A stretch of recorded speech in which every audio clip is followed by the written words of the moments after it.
자, 252페이지를 보겠습니다. 그 특수한 거래라고 돼 있죠. 거기 장기할부 조건하고 우리가 뭘 기억하시라 했어요. 이거 할 때는 장기할부하고 수용. 오른쪽 5번 있죠. 그 두 개 나오면 뭘 기억하시라 했죠. 어쩌고 저쩌고 중빠른 날 이거 기억하라 했죠. 중빠른 날. 그 세부적인 내용보다는 걔네들은 마지막에 반드시 뭐가 나야 된다.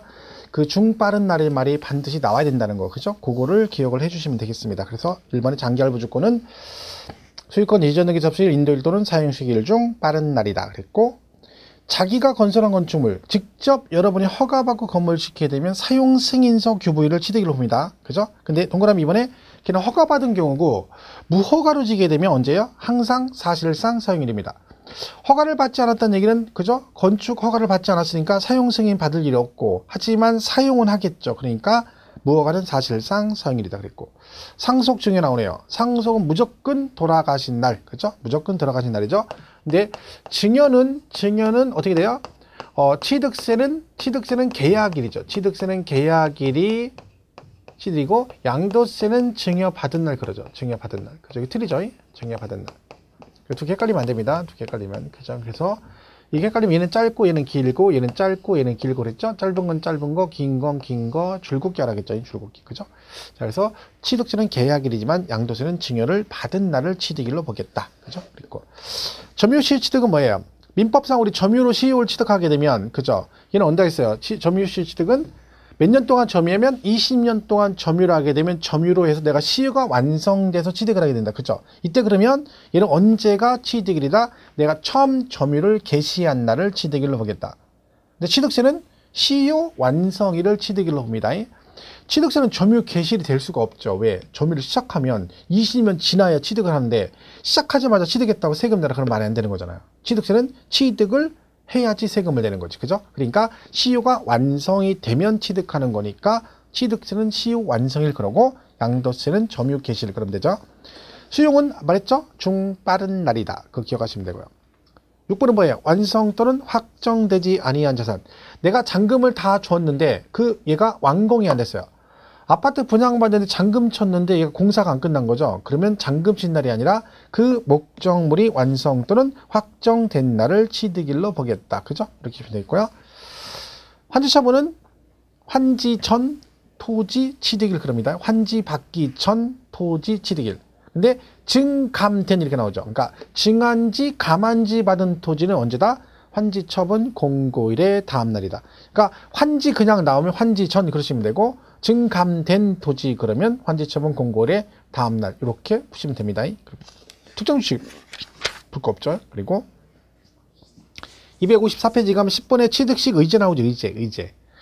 이날 취득 안 했는데 취득한 거로 보겠다. 그래가지고 1번에 토건부기는 84년 12월 31일 이전에 산 건 85년 1월 1일을 취득일로 보고, 주식은 1년 늦다겠죠? 86년 1월 1일 취득하면 85년 12월 31일 이전에 산 건 86년 1월 1일에 취득한 걸로 보겠다. 이렇게 해서 얘는 뭐 간단하게 정리하시면 될 것 같아요. 최근에 시험에 출제가 됐기 때문에 뭐 이거 또 나오려면 한참 걸리겠죠? 보시면 되고.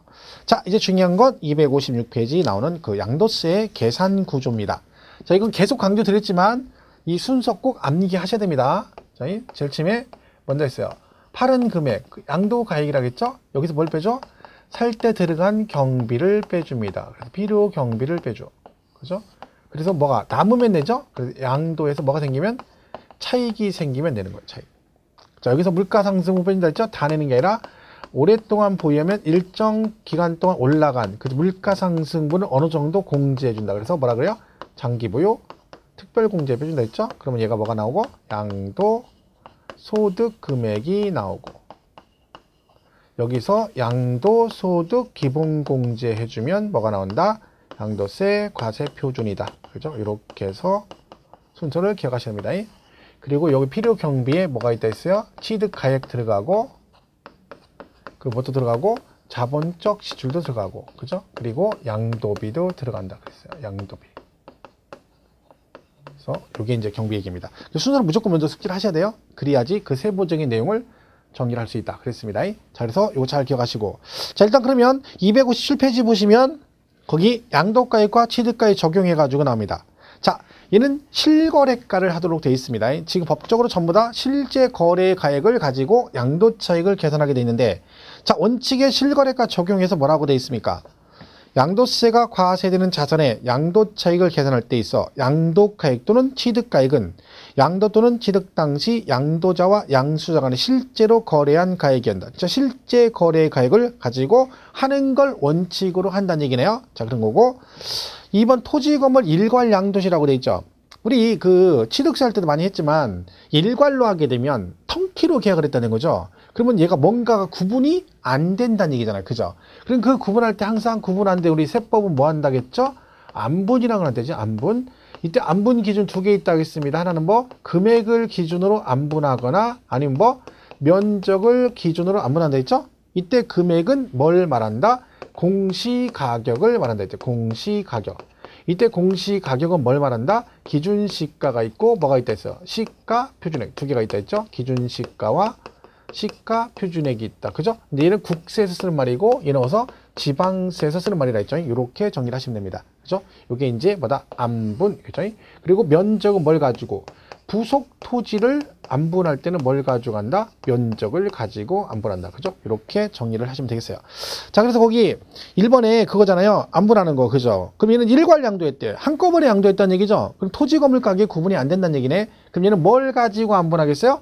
금액을 가지고 안분하는데 국세니까 뭐라고 해야 돼요? 그렇죠. 기준시가라고 돼 있죠. 그래서 그 기준시가, 굴공시에 취득 또는 양도 당시 기준시가 등을 고려하여 대통령령으로 정하는 바에 따라 안분 계산한다. 그것만 간단하게 보시면 돼요. 그 내용만. 그죠? 그 다음에 추계조사 결정 나오죠. 자, 얘는 뭐예요? 자, 얘가 이제 실거래가로 가요. 얘가 실거래가. 근데 이 실거래가가 확인이 안 되거나 인정이 안 됐을 때는 우리가 뭐 할 수 있다? 요 양도차익 계산을 뭘 가지고 한다? 추계조사 결정 경정이라는 걸 할 수 있다. 추계조사 결정 경정이라는 걸 할 수 있어요. 추계조사. 이 말은 얘네들을 실거래가로 봐서 법적으로 얘네들을 실거래가로 봐서 양도차익을 계산해 주겠다는 뜻입니다.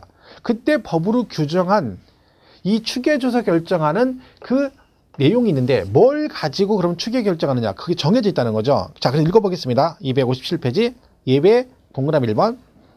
양도가액 또는 취득가액을 실지 거래가액에 의하는 경우로서 대통령령으로 정하는 사유로 장부나 그 밖의 증빙서류에서 당해 자산의 양도 당시 또는 취득 당시 실지 거래가액을 인정 또는 확인할 수 없는 경우. 그러니까 실거래가는 특징이 입증을 해야 되는 거죠. 말로만 너 얼마에 샀다? 너 얼마에 팔았다? 그걸 인정해줘? 그런 건 없어요. 왜? 그럼 다 그렇게 하지. 그러니까 서류상으로 이런 걸 입증을 하는 거죠. 근데 미비가 되고 없대. 그러면 어떻게 한다? 양도가액 또는 취득가액을 매매사례, 감정, 환산 또는 기준시가 등에 의해서 추계조사하여 결정, 경정할 수 있다. 그런 거죠. 그러니까 네 가지를 가지고 간다는 거죠. 그 네 가지가 추계조사 결정하는 순서가 네 가지가 뭐뭐? 매매사례가액, 감정가액, 환산가액, 기준시가 네 가지를 가지고 추계 결정할 수 있대. 법적으로. 자, 그러면 이때 추계조사 결정할 때 만약에 취득가액이 확인이 안 되면 이때는 어떻게 추계조사 결정하느냐? 첫 번째가 뭐라고요? 매매 사례 가액으로 간다 했죠. 이게 영순이고 이거 있으면 가고 얘 없으면 뭘로 가고 감정가액을 가지고 하고 그도 없으면 환산가액. 이 환산가액이 환산취득가액 이렇게 하면 돼요. 환산취득가액이고 그도 없으면 뭘로 간다? 기준시가로 간다. 이렇게 되는 거죠. 양도가액이 만약에 실거래가가 인정이 안 된다. 그러면 어떻게 한다? 얘는 또 어떻게 가요? 그렇죠. 매매 사례 가액. 얘도 가죠. 매매 사례 가액으로 가고 얘가 없으면 감정가액으로 가고 그도 없으면 뭘로 간다? 기준시가로 간다. 이렇게 되어 있습니다. 자, 이때 우리가 조심할 게 있습니다. 잘못하면 이제 헷갈려 하시는 분이 있는데 자, 지금 우리가 방금 전에 읽은 지문은 뭐냐면 여기 보시면 취득가액은 매감환기 순서로 적용을 해야 되고 얘는 매감기 순서로 갑니다. 이 순서가 바뀌면 절대 안 된다. 얘는 시험에 딱 두 가지가 나온다 했어요. 이 순서를 물어보는 거. 또 하나는 이 환산가액은 어디만 있다? 취득가액만 적용하고 양도가액은 적용하지 않습니다. 환산은 이름이 환산취득가액이에요. 그러니까 언제만 취득가액을 추계할 때만 환산가액이 들어가요. 그리고 이 순서가 절대 바뀌면 안 돼. 그 두 가지만 시험에 잘 나옵니다. 그런데 지금 이 지문, 교재 지문이 이거잖아요. 이걸 읽고 뭐라고 하냐면 이거 틀렸어. 왜? 양도가액은 환산을 적용하지 않는데 그 지문은 교재는 뭐라고 돼 있어?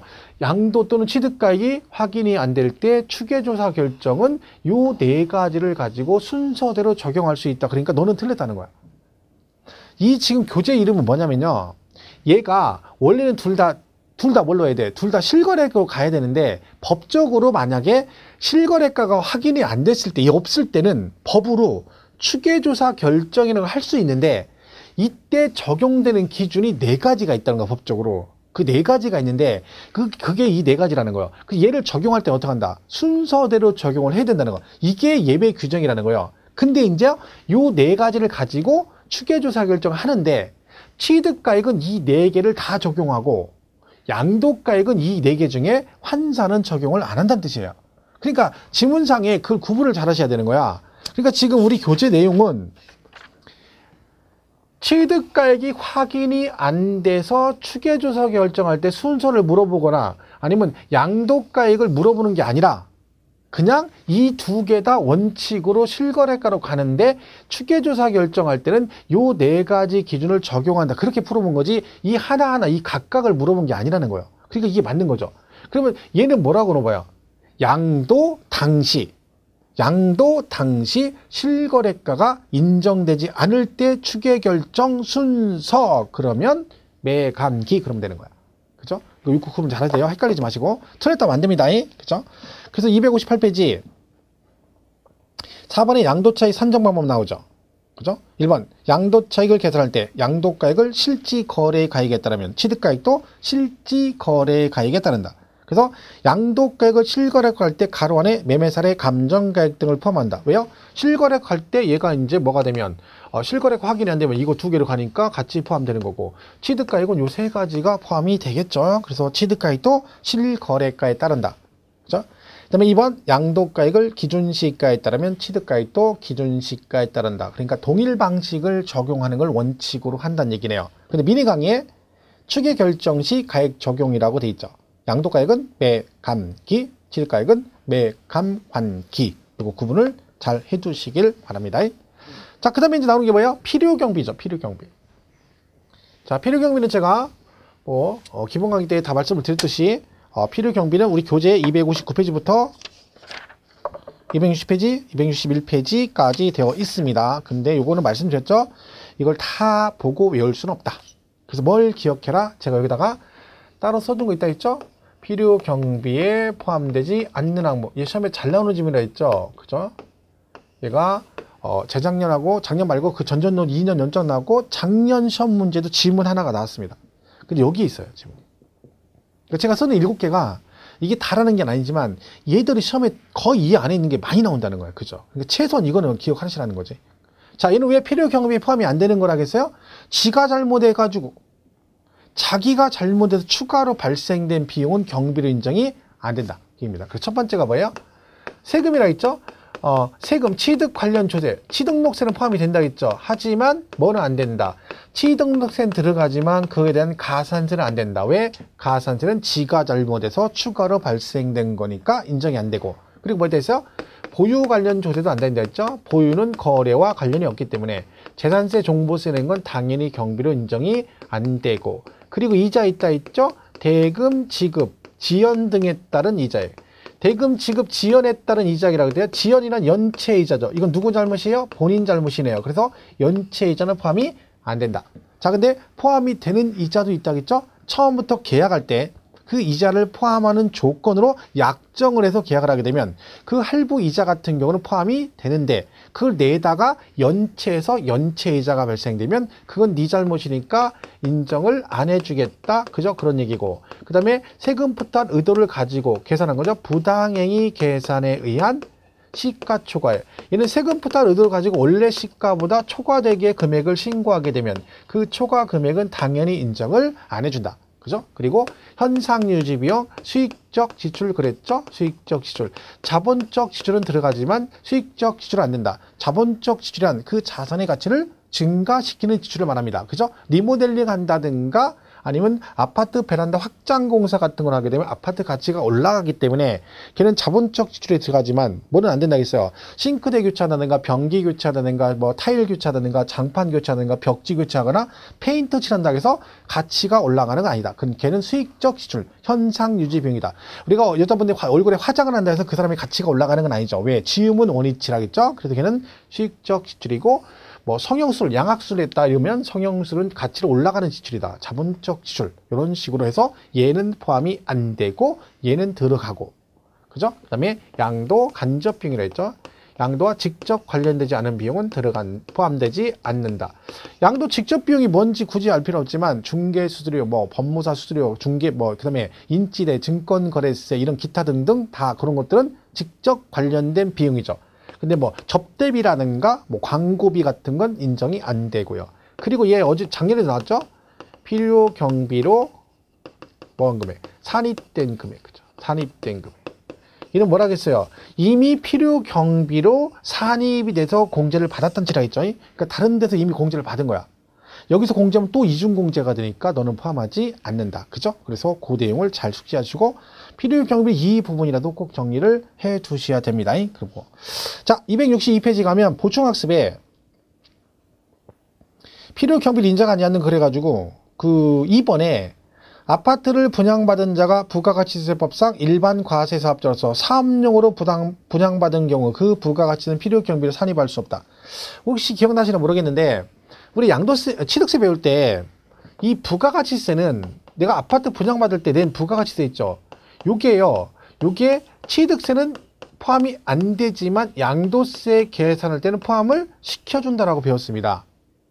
부가가치세. 그러니까 내가 아파트 5억에 분양받았는데 여기에 10% 5천만 원을 내가지고 얼마에? 5억 5천에 분양을 받게 되면 5억 5천에 분양을 받게 되면 취득가액은 취득세는 부가가치를 포함하지 않는다는 얘기는 5억 5천에 분양받았지만 취득세는 5억만 내라는 얘기고, 그죠? 그리고 양도세 계산할 때는 포함이 된다 그랬죠? 이게 뭔 얘기예요? 나중에 팔 때는 취득가액이 필요 경비로 공제를 받으니까 5억 5천을 공제를 해주겠다는 뜻이었어요. 그러면 양도세는 필요 경비에 취득가액에 포함이 되고 취득세는 포함이 안 된다. 즉 우리한테 유리한 쪽으로 간다겠죠? 세금을 덜 내는 쪽으로. 그랬는데 얘는 지금 포함이 안 된다잖아. 한다겠는데 왜요? 과세사업자. 그러니까 분양을 받은 사람이 사업자로서 사업용으로 분양을 받게 되면 얘는 안 해줘요. 왜? 사업용으로 분양하면 얘가 과세사업자라는 얘기잖아. 그럼 얘는 뭐예요? 환급을 받죠. 그죠? 사업자는 환급해 주잖아. 그럼 얘가 이걸 내고 나서 또 환급을 받아가서 사업자는. 근데 환급을 해줬는데 그걸 필요 경비로 빼주면 안 되는 거지. 그래서 그 얘기예요. 그러니까 과세사업자가 사업용으로 분양받았을 때는 그때는 뭐다? 양도세 계산할 때 이 부가가치세는 포함이 안 된다. 왜? 걔는 뭘 받았다고요? 환급을 받았기 때문에 그렇다 그런 거죠. 그렇지 않으면 이제 포함이 되는 겁니다. 그거 조금 조심을 해주시고요.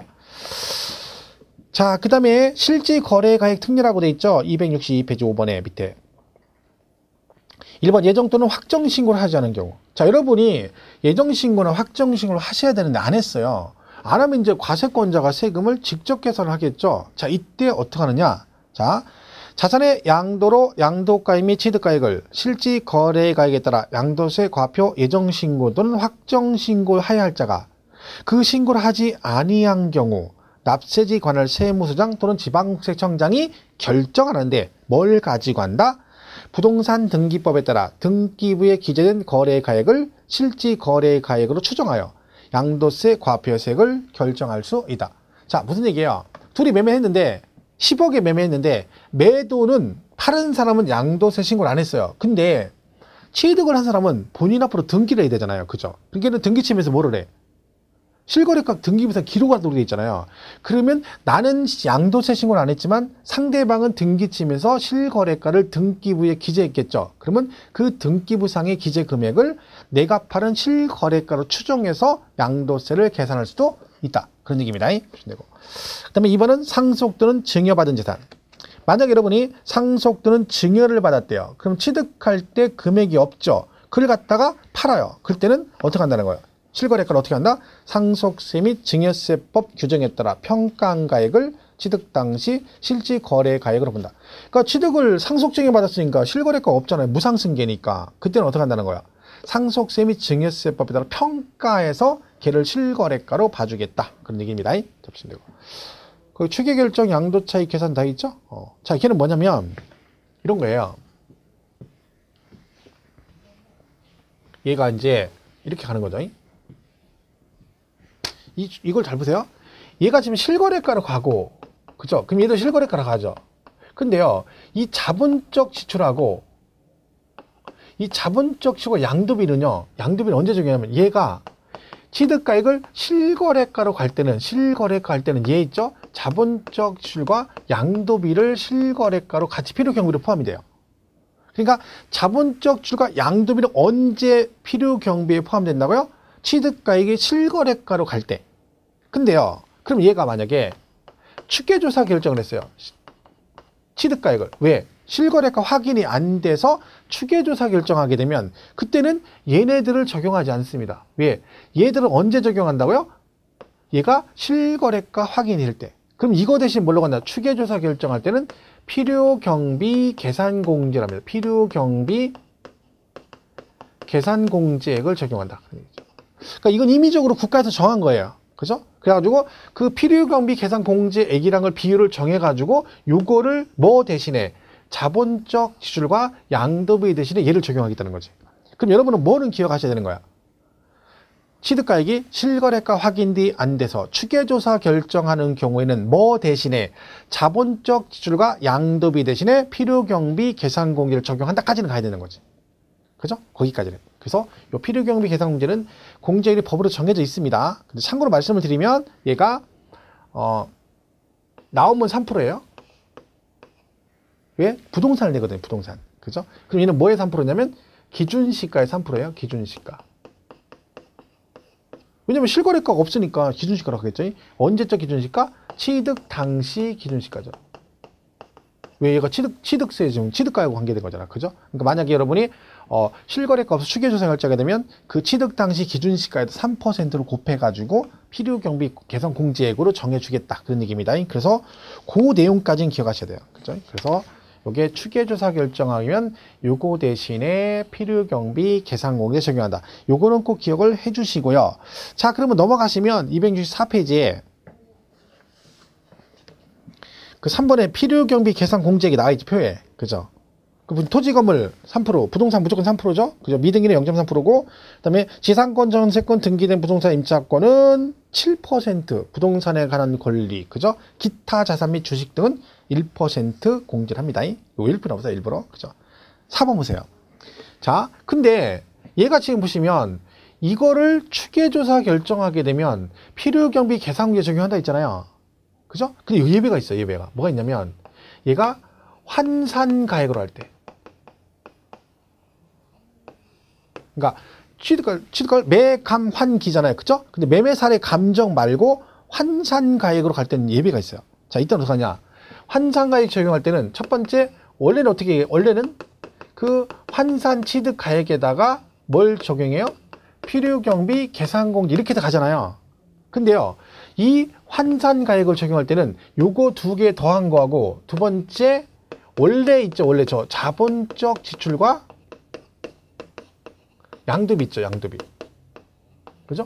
이 두 개를 합한 금액. 그래서 이 두 개를 비교해서 둘 중에 큰 금액을 필요경비로 인정해줘요. 그러니까 공제금이 큰 걸 해주겠다는 거지. 그런 혜택을 주는 거죠. 언제만.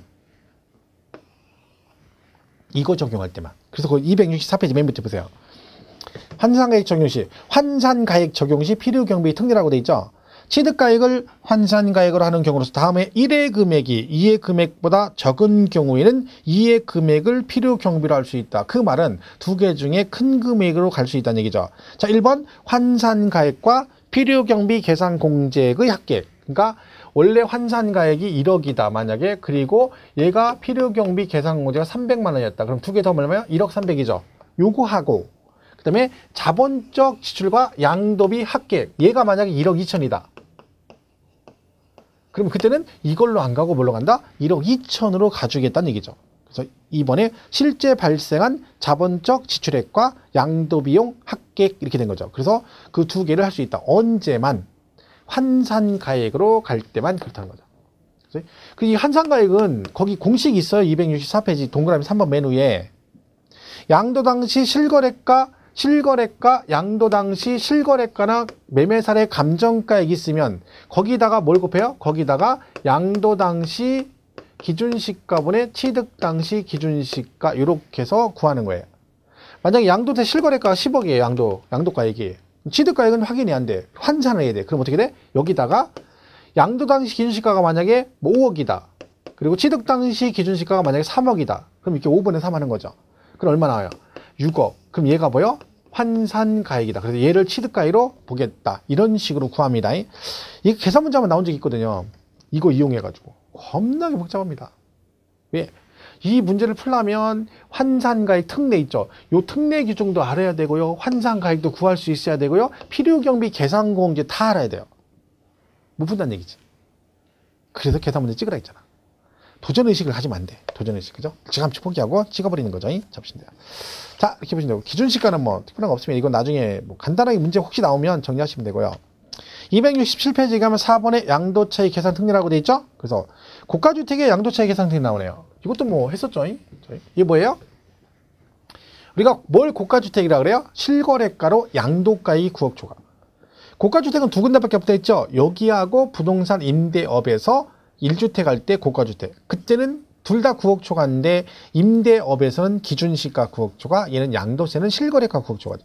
자, 근데 원칙 고가주택은 비과세가 안 된다 했죠? 근데 형평성 차원에서 9억까지는 비과세 해준다. 해서 이제 세금계산 어떻게 한다 했어요? 이런 거 있었죠? 내가 10억에 팔았어. 고가주택이네요. 그죠? 근데 필요 경비가 5억이었어요. 그럼 양도 차익이 얼마요? 5억이죠. 얘기죠. 자, 근데 이게 양도 차익인데 이걸 다 내는 게 아니라 했죠? 여기서 어떻게 한다고요? 얘가 팔기를 10억에 팔았어요? 그러면 10억 중에 9억까지는 비과세고 세금을 내는 거 얼마? 10억 중에 1억이다. 그랬죠? 그래서 얘는 얼마? 10분의 1을 해주겠다. 그래서 얼마? 5천만 원. 이런 식으로 구한다 했죠. 이게 고가주택의 양도차익 계산 방식입니다. 그죠? 만약에 20억에 팔면 20억 분의 9억까지는 비과세 세금 내는 건 20억 중에 11억 해서 20분의 11 이렇게 구하면 된다. 결론은 얘가 뭐다? 얘가 양도가액이고 이게 뭐예요? 그 양도가액에서 9억을 빼준 거다 해서 이런 식으로 구한다는 얘기죠. 그래서 거기 식이 그거예요. 양도표에 보면 양도차익 계산에서 일반 양도차익 곱하기 양도가액분의 양도가액 마이너스 9억이 그런 식이죠. 장기부도 똑같아죠. 장기부도 똑같이 장기부유 구한 다음에 세금을 10분의 1만 내니까 공제도 10분의 1만 해준다. 똑같이 계산을 해라. 그런 뜻입니다. 그래서 이렇게 보시면 되고요. 그 다음에 부담보증의 양도차익 계산은 뭐 여기까지는 볼 거 없어요. 그죠? 취득가액인데 이거는 옛날에 한번 시험에 나온 적은 있어요. 그죠? 이런 얘기죠. 예를 들면 뭐 부담보증 이렇게 있잖아요. 부담보증이요. 얘가 5억짜리인데 얘가 여기 채무가 1억이에요. 부담보증 한 거죠. 근데 이거 취득할 때 취득가액이 8천만 원 했어요. 그죠? 그럼 얘는 뭐예요? 얘는 양도로 봐서 양도세를 내잖아요. 그럼 이때 양도세 계산할 때 취득가액이 얼마냐? 취득가액이. 이게 지금 취득가액이 8천이잖아요. 그죠? 근데 이 8천만 원이 취득가액은 아니죠. 왜? 얘가 지금 이 8천만 원이 이 건물 전체의 취득가액이잖아요. 그죠? 그럼 얘는 어떻게 해야 되는 거야? 얘가 전체 5억 중에 뭐 채무 부담분인 1억만 뭘로 봐요? 양도로 보잖아요. 그러니까 얘도 안분을 해야 되는 거지. 이 8천은 건물 전체의 취득가액이니까 얘가 전체를 양도한 게 아니라 전체 5억 중에 1억만 양도한 거로 보니까 똑같이 5분의 1만 뭐가 되는 거예요? 요 양도 당시 취득가액이 되는 거죠. 안분하는 거잖아요. 똑같이. 그죠? 그러면서 5분의 1이 되기 때문에 얘가 1600만 원이 정답이 되는 겁니다. 이렇게 나왔어요. 실제 기출문제로. 요대로. 그러니까 이건 안분하는 거죠. 얘는 건물 전체의 취득가액이야. 근데 얘가 양도로 보는 건 얼마야? 전체 5억 중에 1억만 양도로 봐. 그럼 얘도 5분의 1만 요거 계산할 때 취득가액으로 가야 되니까 안분하는 거죠. 그래서 5분의 1이니까 1600만 원이 정답이다. 해서 그 부담부정시 거기 취득가액이 돼 있죠. 표에. 당해자산의 취득가액 8천이죠. 그 중에 증여자산가액 5억이잖아. 그 중에 뭐 채무액 1억 5분의 1 이렇게 구하라는 얘기죠. 뭐 그런 식으로 간다. 뭐 그런 얘기들입니다. 됐죠? 3번은 볼 거 없어요. 그럼 우리가 풀 수 있는 문제가 아니에요. 3, 4번은. 그죠? 나오지도 않고, 세무사도 힘든 얘기죠. 넘어가시면 되고요. 자, 이렇게 해서 이제, 정리하시면 되고, 남은 게 뭐예요, 이제? 장기부요? 특별공제죠. 얘는 뭐라겠어요? 말 그대로 장기간 뭐 하면 보유하면 보유 몇 년? 그쵸? 3년 이상 보유하면 되고, 그리고 뭐라고요? 특별공제니까 말 그대로 다 안 해주고 공제 대상이 한정돼 있다. 누구만 된다고요? 토지하고 건물, 그리고 뭐 조합원 입주권이다. 그쵸? 조합원 입주권 이렇게 됩니다. 근데 조합원 입주권은 뭘 기억한다? 관리처분계획인가? 입주권은 관리처분계획인가일까지만 간다는 거 기억하시고, 그리고 입주권은 승계취득은 공제가 안 됩니다. 원조합원만 된다. 그죠? 그걸 기억하시면 되고, 그리고 얘는 또 뭐 또 기억하셔야 돼요. 거주자, 비거주자 다 받을 수 있다. 적용을 한다. 그런 얘기죠. 근데 안 되는 경우 있어? 누군 안 된다 했죠?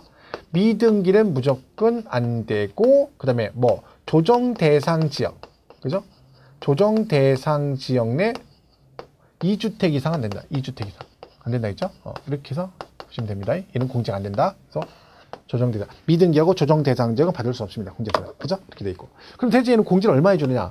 공제율이 나온다 했죠? 공제율. 일반 자산은 3년부터 받죠?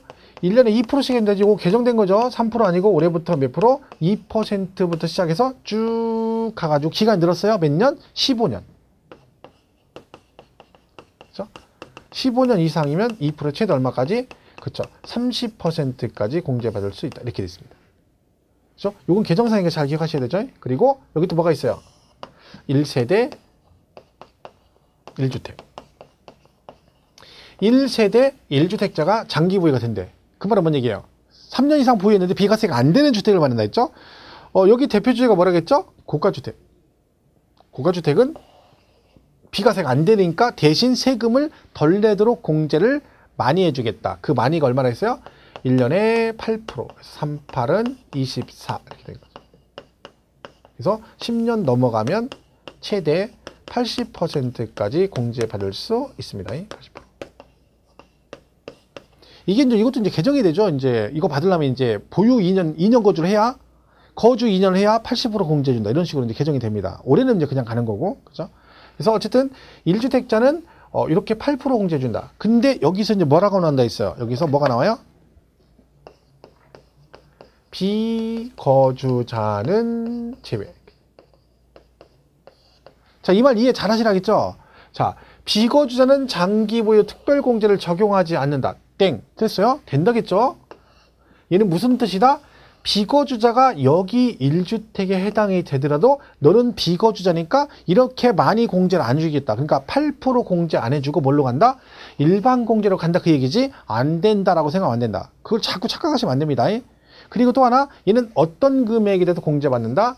양도 차익에 대해서 공제합니다. 가액 아니고 차익. 이런 것도 잘 기억하셔야 돼요. 그죠? 차익에 대해서 보유 기간별로 공제를 받고 요거 올해 개정된 사항이고요. 그리고 이 비거주자 뜻은 되는데 얘가 여기에 해당되면 얘처럼 많이 공제할 필요가 없기 때문에 얘는 일반 공제로 간다는 의미라는 걸 기억하시고 얘는 그리고 물건에 대해 공제, 자산별 공제라고 해요. 자산별 공제.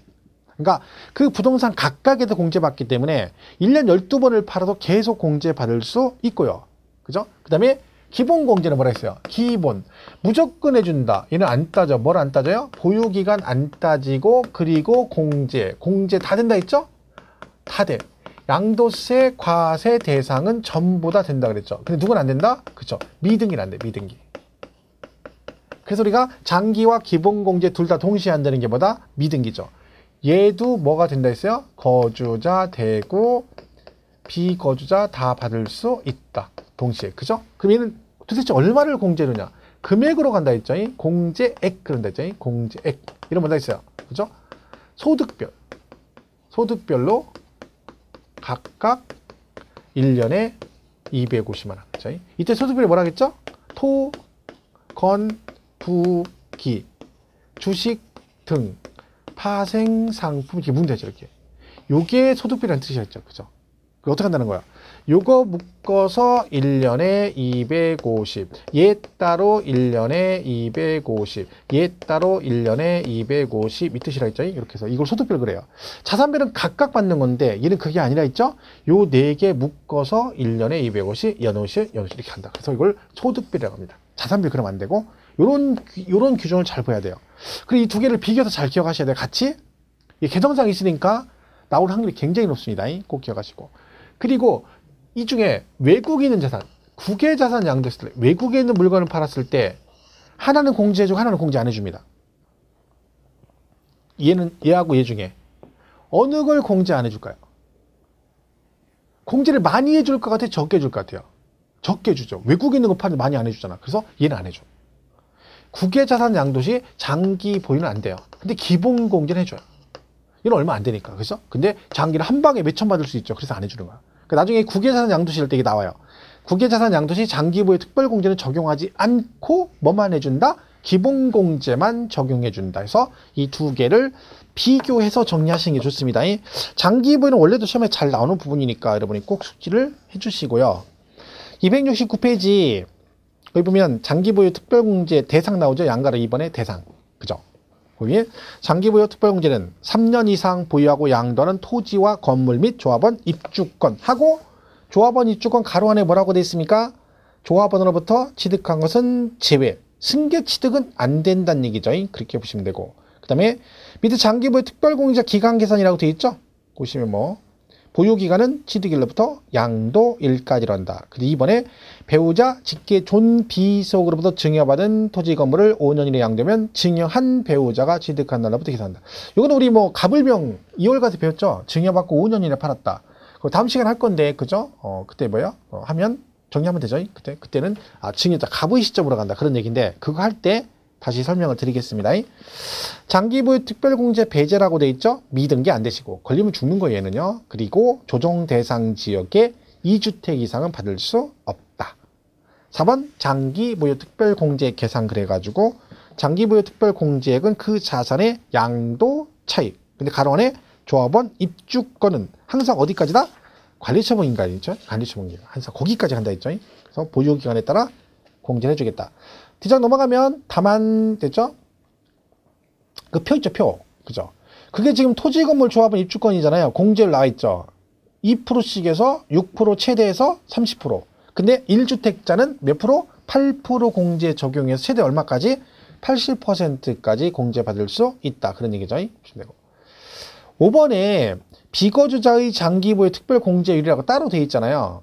그러니까 비거주자가 국내 소유하는 1주택을 양도하는 경우에도 보유기간에 따른 이의 공제를 적용하지 않는다. 지금 이 얘기하는 거예요. 비거주자는 비거주자가 여기에 해당이 되더라도 24에서 80% 공제를 적용하지 않는다. 그 말은 뭘로 간다는 거야? 일반 공제로 간다는 뜻입니다. 그래서 그 얘기를 정확하게 이해를 하셔야 돼요. 그죠? 6번 동일 연도에 수혜 양도하는 경우. 얘는 자산별 공제이기 때문에 1년 12번을 팔아도 요건 충족만 되면 다 공제받을 수 있다는 뜻입니다. 그죠? 이렇게 잡으시면 되고. 그 다음에 기본공제 나오죠? 오른쪽 271페이지. 기본공제는 나있죠? 1번. 양도소득 기본공제는 보유기간의 장단 여부에 관계없이. 보유기간 상관없다는 거죠? 그리고 소득인은 거주자 또는 비거주자에서 일정액을 공제하는 인적공제이다. 따라서 공유재산에 대해서는 공유자 각각에게 공제한다. 그러면 공동소유하잖아요. 그러면 인적공제니까 만약에 부동산 하나를 3명이 공동명의하고 있다. 그러면 기본공제는 따로따로 250 받는다는 거죠. 왜? 인적공제니까. 얘는 물건이 하나니까 물건별 공제니까 장기는 부동산이 하나면 한 번만 받는 거죠. 근데 기본은 인적공제니까 여러 사람이 공동명의면 그 각각에 대해서 공제를 해준다는 얘기죠. 그 다음에 기본공제 대상은 양도소득세, 과세 대상 자산 전체가 다 되는데 누구는 안 된다? 미등기는 안 된다. 그래서 장기와 기본공제가 동시에 안 되는 게 뭐다?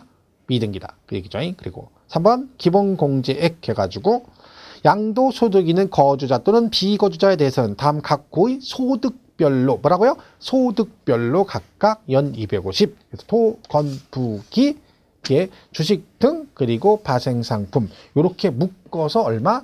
연 250 공제를 받을 수 있다. 그런 뜻입니다. 그래서 그 얘기 잘 보시고.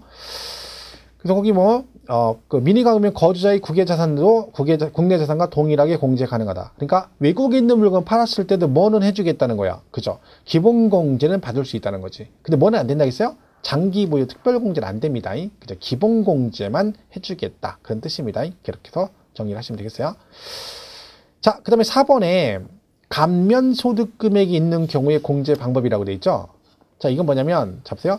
감면소득 양도소득 금액에 이 법 또는 조세특례제한법 기타 법률에 따른 감면소득 금액이 있는 경우는 그 감면소득 금액 외의 양도소득 금액에서 먼저 공제하고 감면소득 금액 외의 양도소득 금액 중에는 해당 과세에 먼저 양도한 자산의 양도소득 금액에서 순서대로 공제하다. 뭔 얘기야 이거?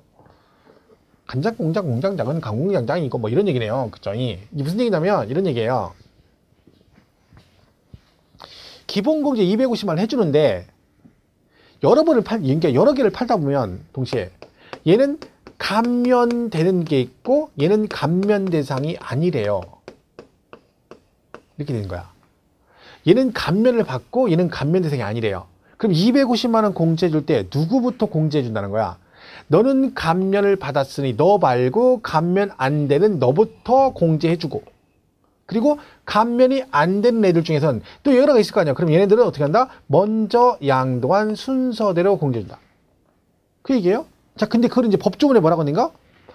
감면소득금액과 감면소득금액 외의 소득금액에서는 감면소득금액 외의 소득금액에서 먼저 공제하고 감면소득금액 외의 소득금액 중에서는 먼저 양도한 순서대로 공제한다. 아이고 복잡하기는 하늘을 찌르네. 돈이랑 꼴랑 250 해주면서 하는 건 뭐 하는 건지 하늘을 찌르네. 복잡하기가. 그죠? 자, 그 얘기예요. 다시 한번 읽어볼게요. 양도소득금액에 이 법 또는 기타 법률에 따라 감면소득금액이 있는 경우는 그 감면소득금액 외의 양도소득금액에서 먼저 공제하고 감면소득금액 외의 양도소득금액 중에서는 어떻게 한다고요? 먼저 양도한 순서대로 공제한다. 복잡하네. 그렇다네요. 그죠? 그래서 이렇게 정리하시면 되고, 그 보충학습에 그 두 개 비교해놨죠. 장기하고 기본공제. 요거 두 개 비교한 거 잘 보셔야 됩니다. 여러분 정리를 잘 해주셔야 돼요. 왜냐면 시험 문제가 얘네 둘이 비교해서 물어보는 경우도 많습니다. 그죠? 그러니까 그것까지 정리해서 한꺼번에 정리하시는 게 여러분이 공부하기도 편하고 문제 풀기도 훨씬 편합니다. 그죠? 이렇게 해서 정리하시면 되죠. 자, 그렇게 해서 가표까지 정리된 거죠. 자, 그럼 일단 얘는 뭐가 중요하다고요? 이 순서를 먼저 꼭 숙지를 하셔야 돼요. 이거 많이 물어봅니다, 순서. 근데 이거를 몰라가지고 나왔는데 틀리면 말이 안 되는 거라 했죠. 순서 꼭 기억하시고, 그리고 그 순서에 입각해서 지금 공부한 내용들을 이렇게 정리하는 게 제일 빠릅니다. 그래야지 이거 물어봤는데 틀리면 절대 안 된다. 그죠? 이거 여러 가지 형태로 물어봤다고 제가 계속 말씀드렸었죠. 그러니까 여러분이 그 부분 숙지하셔가지고 꼭 순서 먼저 기억을 하시고 나서 그 다음에 내용상으로 정리를 하셔야 된다. 그죠? 꼭 명심하시고 정리를 해주시면 되겠습니다. 자, 이렇게 해서 여기까지 정리하시고요. 다음 시간에 그 특례 있죠? 거기부터 보시고 정리해서 마무리하도록 하겠습니다.